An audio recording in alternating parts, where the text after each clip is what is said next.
चला आज मी तुमच्यासोबत हिरव्या मिरचीचं अगदी झटपट 10 मिनिटात तयार होणाऱ्या लोणच्याची रेसिपी शेअर करणार आहे आणि लोणचं खराब होऊ नये यासाठी टिप पण सांगणार आहे।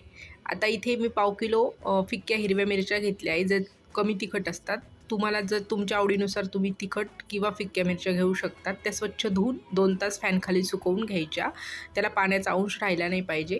कढईमध्ये इथे पाऊण कप तेल मी गरम करून घेतलं आहे, कडकडीत गरम करून आपल्याला ते थंड करून घ्यायचं आहे। आता एका पॅनमध्ये या चमच्याने 2 चमचे बडीशोप, 1 चमचा जिरे, 2 चमचे मोहरी आणि अगदी पाव चमचा मेथी दाणा घ्यायचा आहे आणि ते छान असं खमंग भाजून घ्यायचं आहे।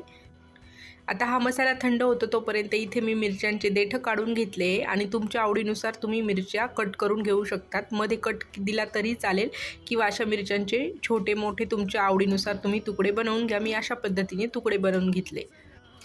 आता मसाला पण आपला थंड झाला आहे, तर मिक्सरमध्ये त्याची खूप पावडर पण नाही आणि खूप भरड पण नाही, अशा पद्धतीने तो बारीक करून घ्यायचा आहे।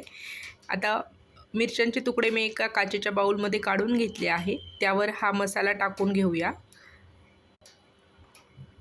त्यानंतर मोहरीची डाळ, इथे मी 150 ग्रॅम मोहरीची डाळ घेतली, तुम्ही तुमच्या आवडीनुसार कमी जास्त करू शकतात। 50 ग्रॅम मीठ घेतलं आहे, 1 चमचाभर हळद आणि पाव चमचा हिंग घेतला आहे, ते पण यामध्ये टाकून घेऊया। आणि इथे 4 टेबलस्पून मी लिंबाचा रस घेतला आहे।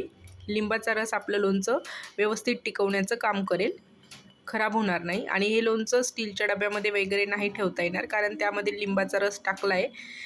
रसामुळे ते डबा खराब होण्याची शक्यता आहे, त्यामुळे शक्यतो काचेच्या बरणीतच हे लोणचं ठेवायचं। छान मिक्स करून घेतलं, मसाला कोट झाला व्यवस्थित सगळ्या मिरच्यांना। आता जे आपण थंड तेल करून घेतलं आहे, ते तेल यावर टाकून देऊ आणि छान असं लोणचं परत मिक्स करून घेऊया।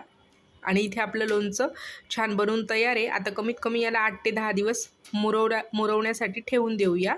व्हिडिओ थोडा जरी आवडला तर एक लाईक करा आणि असेच व्हिडिओ बघण्यासाठी, साधे सोपे आणि डेली ब्लॉग बघण्यासाठी चॅनलला नक्की सबस्क्राईब करा। भेटूया नेक्स्ट व्हिडिओमध्ये, तोपर्यंत बाय। व्हिडिओ बघितल्याबद्दल धन्यवाद।